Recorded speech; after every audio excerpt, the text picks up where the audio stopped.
Olá, tudo bem? Eu sou a professora Patrícia Pereira e hoje nós vamos conversar um pouquinho sobre gestão e organização escolar. Vamos dar um foco principal sobre a função e atuação do diretor dentro da escola. Eu sou mestre interdisciplinar em Ciências Humanas e especialista em Educação Especial, Arte-Educação, Arte-Terapia e trabalho um bom tempo já na questão da gestão. Então, quando nós pensamos na questão da gestão escolar, principalmente, essa imagem traz muito para a gente refletir. Imagine que essas peças são os diferentes componentes da escola. A questão da arquitetura, da infraestrutura, dos professores, dos alunos, da comunidade. E o gestor, ele vai fazer o quê? Ele vai unir essas peças, ele vai juntar isso. Então, o diretor, ele é o líder da escola, ele é encarregado por orquestrar a administração da instituição, o fazer pedagógico e a relação com a comunidade. Quando a gente fala de uma orquestra, o maestro, ele faz o quê? Ele organiza quem vai tocar primeiro, quem vai tocar depois, e nisso ele faz com que tenha um ritmo, né? E essa melodia, esse ritmo que fica harmonioso nos nossos ouvidos. Então, o diretor da escola tem que fazer isso também, ele tem que orquestrar, ele tem que organizar os diferentes componentes da escola para que a escola funcione de uma forma harmoniosa. Então, a história da gestão ela é bem antiga. Nós vemos através desse gráfico que existem várias tendências históricas na questão da gestão. Então, ela passou por teorias de liderança e motivação, questão da um sistema integrativo, uma gestão burocrática, gestão científica.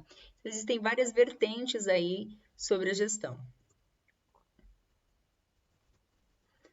E o que é um sistema organizacional? O sistema organizacional de uma escola, né? Nós podemos falar que ela é um sistema composto de entradas, de processos, de saídas e de feedbacks.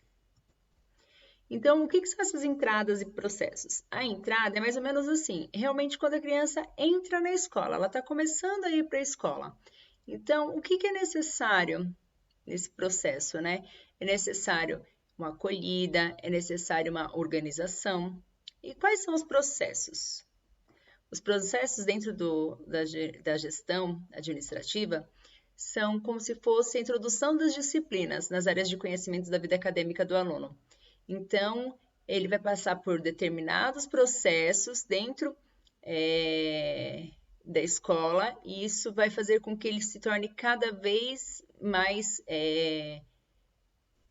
tenha mais conhecimento dos componentes curriculares, ele tenha mais autonomia, ele seja mais independente dentro desse processo que vai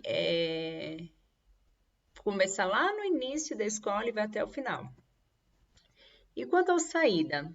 A saída é quando o aluno ele tem êxito, ou seja, ele foi bem em todas aquelas disciplinas que ele teve no processo.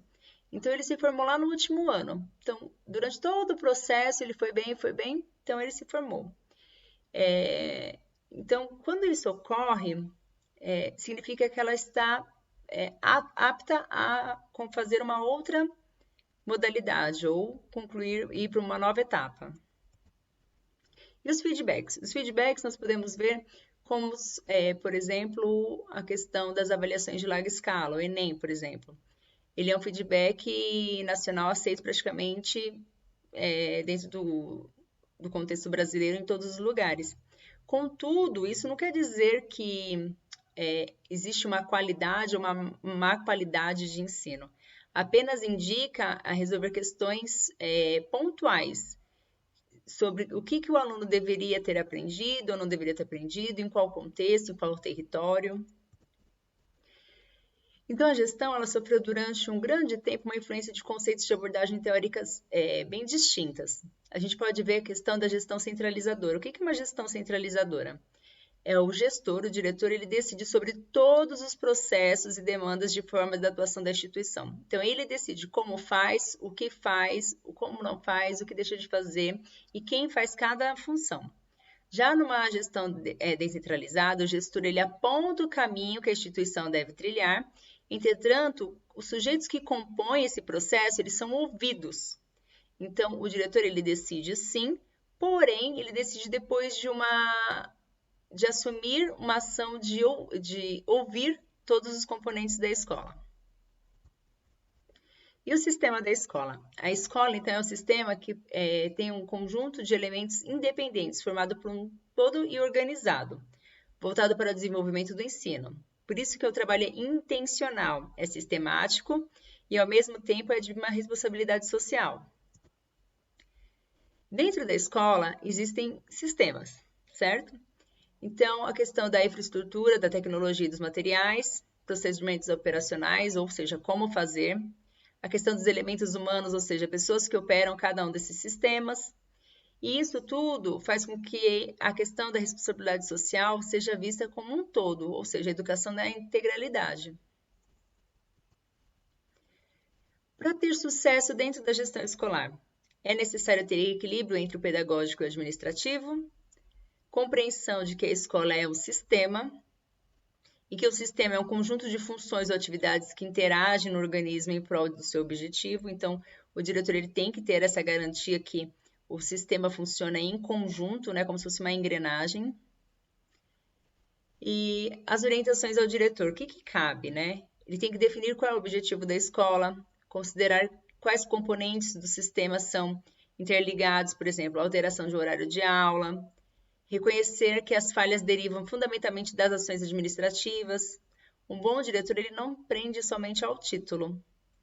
Então, com tudo isso que nós vemos, nós conseguimos perceber que o diretor ele vai tentar organizar as funções dentro da escola para que não aconteçam as falhas administrativas, porque as falhas administrativas vão automaticamente influenciar na questão da aprendizagem do aluno. Habilidades. Então, o que o diretor tem que ter, né? Ele tem que ter um conjunto de características e habilidades que podem levar ao desempenho do diretor da escola. Quanto maior o envolvimento com a questão da tecnologia, maior a necessidade de líderes verdadeiramente humanos capazes de criar esperanças. Tem que ter equilíbrio entre a natureza, de caráter relacionamento humano e o conhecimento. No campo das relações mais que se exige do diretor da escola, ou seja, nas relações interpessoais e intrapessoais. O diretor precisa ter convicção das ideias, dos projetos e coragem para colocar isso em prática.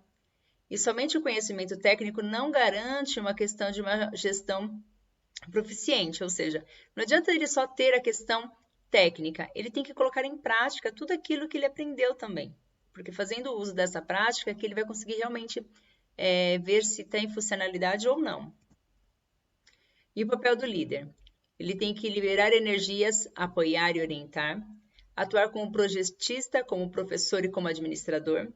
Ele tem que ter o compromisso com a pessoa que lidera com a missão da instituição e ser responsável e sensível às demandas.